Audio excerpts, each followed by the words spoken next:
இளந்தூயவரசன் என்னும் மோயிசன் அபிஷேக் அமிரோ. உண்டமயகத்துக்கு இருக்கும் என் அன்பு சொந்தங்களே,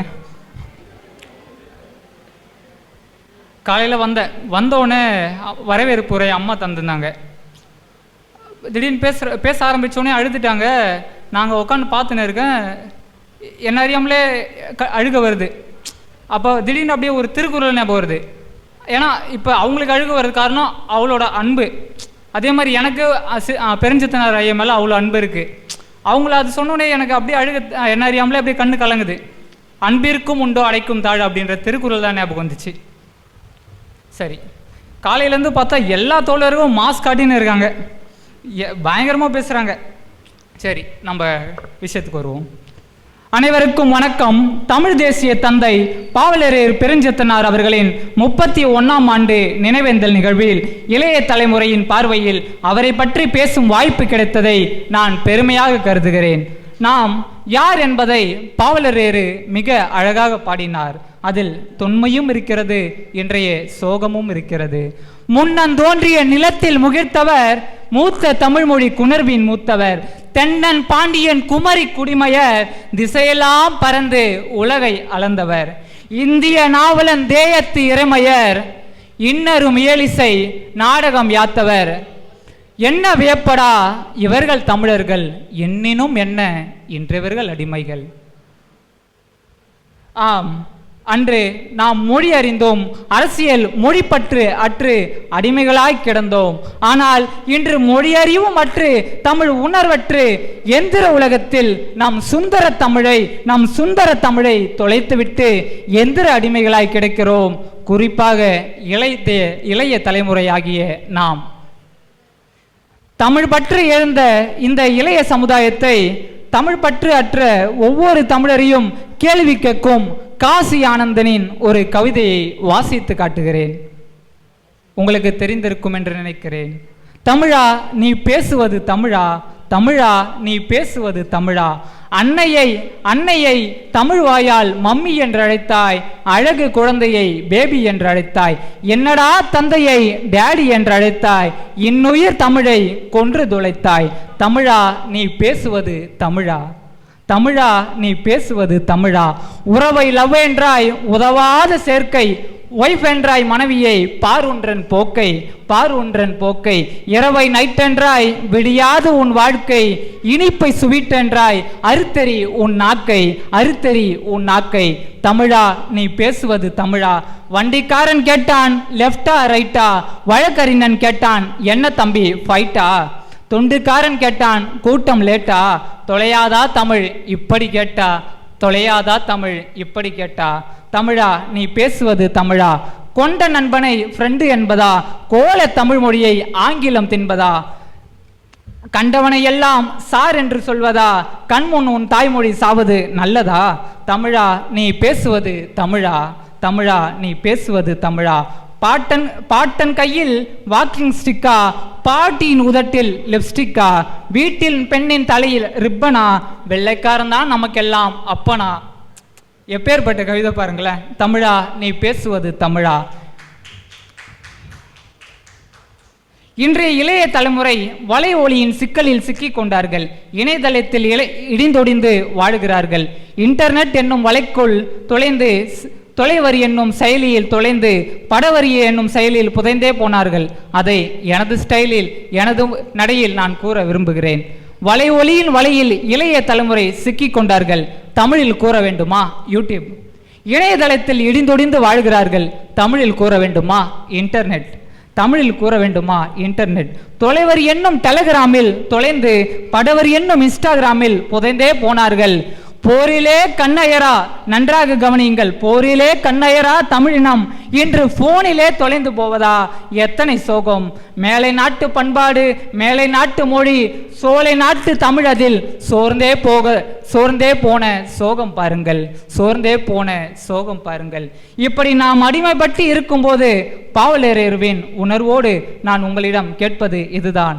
மொழிபோர் புலி செழிப்பாம் தமிழ், மொழிப்பால் குடிப்பாய், இனி பழிப்பார் உனை அழிப்பார் பிணை விழிப்பாய் தமிழா. தூங்க படுத்தினர் தமிழர், இனி அவர் தூயில் நீங்கிடுதல் கடினம், உயிர் வாங்க புறப்படு, உரையின் வாளை கையினில் எடடா. இந்த வரியை கேட்டோன்னே பாவேந்தரோட ஒரு பாடல் ஞாபகம் வந்துச்சு உங்க எல்லாருக்குமே. கொலைவாளினை ஏடடா மிகு கொடியோர் செயல் அறவே அப்படின்ற அந்த வரி தான் ஞாபகம் வந்துச்சு. பாவலேறுவரின் இந்த வரிகள் நம்மை தட்டி எழுப்பும் ஒரு அறைகூவல் தான் என்பதையும் நான் சொல்லிக் கொள்கிறேன். தமிழ் பற்றியும் அதன் வளமை பற்றியும் அறியாத ஒரு மாணவன் நாளை இந்த தமிழ்நாட்டின் எதிர்காலத்தை தீர்மானிக்கும் இடத்திற்கு வரும்போது அது இந்த மண்ணிற்கே கேடாக முடியும். தமிழ் பற்றை வளர்க்காத மாணவரால் தமிழ்நாட்டை கேடு சூழும் என்று அவர் சொல்லியதுதான் இது. பள்ளிக்கு வெறும் பறவையாக சென்ற என்னை தமிழை அள்ளி பருக சொன்னவர் அவர் காட்டிய பாதையில் சென்றதால் தான் தமிழே வாழ்வு என்ற தெளிவு எனக்குள் பிறந்தது. தமிழே வாழ்வு என்ற தெளிவு எனக்குள் பிறந்தது. அன்னை மொழியே அழகார்ந்த செந்தமிழே முன்னைக்கு முன்னை முகிழ்த்த நறுங்கனியே கண்ணி குமரி கடல் கொண்ட நாட்டிடையில் மண்ணி அரசிருந்த மண்ணுலக பேரரசே தென்னன் மகளே திருக்குறளின் மாண்புகளே இன்னரும் தொகை என் தொகையே நெற்கணக்கே மண்ணும் சிலம்பே மனமே கழிவடைவே முன்னும் நினைவால் முடித்தாழ வாழ்த்துவோமே. இவரின் இந்த பாடலை பள்ளி படிக்கும் போது அறிந்தேன். பிறகு அவரை பற்றி அறிந்தேன். தமிழ் பற்றாளன் ஆகி இன்று தமிழ் படித்துக் கொண்டிருக்கிறேன். தாம்பரம் சென்னை கிறிஸ்தவ கல்லூரியில் தமிழ் படித்துக் கொண்டிருக்கிறேன். தமிழ் பற்றை மட்டும்தான் தமிழ் பற்றை மட்டும்தான் என்னில் பற்ற வைத்தாரா என்று கேட்டால் அது மட்டும் இல்லை, தமிழை எந்தன் உற்ற தோழனாக்கிவிட்டார். அதற்கு சான்றாக தமிழை பற்றி 12ஆம் வகுப்பில் நான் எழுதிய ஒரு கவிதையை உங்களுக்கு கூறுகின்றேன். ஆங்காங்கே சங்கம் வைத்து இள மங்கை தமிழை கூடி வளர்த்தும் வேங்கடம் உச்சிதனில் கொடியேற்றி வளம் யாவும் கொண்ட என் அம்மை நீங்கா நான் நீடு புகழ் ஏந்திட ஏங்கி இன்முறும் என் மனங்கள் தங்க தரணி எங்கும் தமிழ் ஓங்கிட எங்கும் எழுதுகோள் பிடிக்கும் என் விரல்கள். தோழர் கூறினார். அது யாருன்னு மறந்துட்டேன். எல்லோரும் வெண்பா இந்த மாதிரி பாக்கல் எழுதினா நல்லா இருக்கும் அப்படின்ட்டு. எனக்கு தெரிஞ்சு தோழர் கௌசல்யா அவர்கள் அப்படின்னு நினைக்கிறேன். ஆமாம், நான் ஒரு வெண்பா எழுதியிருக்கேன். அதை உங்களுக்காக இதெல்லாமே பெருஞ்சத்தனர் அவரோட அதை படித்து அப்படியே எனக்குள்ளார வந்தது தான்.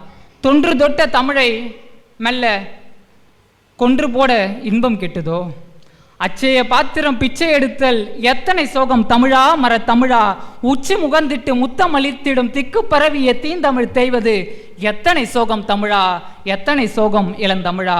நல்ல தமிழ் மொழி நந்த வனமொழி நல்ல முகவரி பிள்ளை உனக்கென அள்ளி கொடுத்த பின் அள்ளி தெருக்கடை குப்பை குளத்தினில் தொப்பென வீசிடல் எப்பேரும் சோகம் தமிழா எப்பேரும் சோகம் தமிழா மனம் அழுதா. இத்தனை சோகம் கண்டனி சிற்பத்தை போல இருப்பது முறையா புறப்படு போர்க்களம் யானை புலிப்படை போல் வெகு வேகத்தில் பாய்ந்திடு காத்திட நம்மிட எத்தனை அந்நிய தீங்கு அத்தனை தீங்கு தமிழா நீ தாய் தமிழை தாங்கு என்ற ஒரு வெண்பா எழுதியிருந்தேன். இறுதியாக நிறைய நேரம் எடுத்துக்கொண்டேன் என்று நினைக்கிறேன். இறுதியாக அந்த தமிழ் ஆசானுக்கு எங்கள் தமிழ் ஆசானுக்கு என் வணக்கத்தையும் அன்பையும் செலுத்தும் விதமாக சில வரிகளோடு என் உரையை நிறைவு செய்ய விரும்புகிறேன்.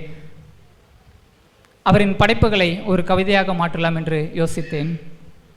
நீ தென்மொழியா வளர்த்தாய் நீ தென்மொழியா வளர்த்தாய் நமது தென்மொழிதானே வளர்த்தாய் நீ வாழும் காலத்தில் ஓடியாடி உழைத்த தமிழ் சிட்டு வணங்குகின்றோம் நாங்கள் உன்னடியை தொட்டு தமிழையும் தமிழரையும் கொல்ல வந்த பாவிகளை கொல்ல பக்கம் ஓடவிட்ட பாவிய கொத்தனி கொல்ல பக்கம் ஓடவிட்ட பாவிய கொத்தனி பள்ளிக்கு பறவை என சென்ற என்னை தமிழ் அள்ளி பருக சொல்லி தந்தாய். ஒரே ஒரு ஆசிரியரை போல் சொல்லி தந்திருந்தால் பரவாயில்லை, 100 ஆசிரியரை போல் சொல்லி தந்தாய்.